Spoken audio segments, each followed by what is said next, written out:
खबर शामिल करते हैं तहसील रिपोर्टर अकबर अली की रिपोर्ट के मुताबिक साफ सुथरा पंजाब मुहिम नुमाइशी कार्रवाइयों की नजर अमली बेहतरी का फुकदान। नवाकोट में सेवरेज के पानी से मोहल्लों की गलियां तालाब का मंजर पेश करने लगी, शहरियों का जीना मुहाल। चौबारा का आबादी इलाका नवाकोट के शहरियों को सफाई सुथराई न होने से शदीद मुश्किलात का सामना।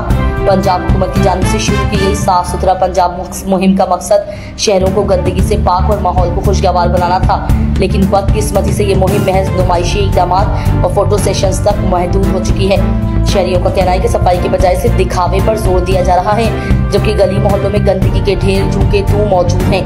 मुकामी अफराद के मुताबिक सफाई अमला गलियों और नालियों से कचरा निकालकर मुनासिब तरीके से ठिकाने लगाने के बजाय घरों के सामने या सड़क किनारे डाल देता है, जिससे सफाई के बजाय मजीद गंदगी फैल रही है और गलियां गंदे पानी से भरी हुई हैं, जिसमें मुतादिद बीमारियां फूटने का खदशा है। मोहल्ला मगरिबी समेत मुतादिद मोहल्लों में जगह जगह कचरे के ढेर पड़े हैं। शहरियों ने शिकायत के अंबार लगा दिए।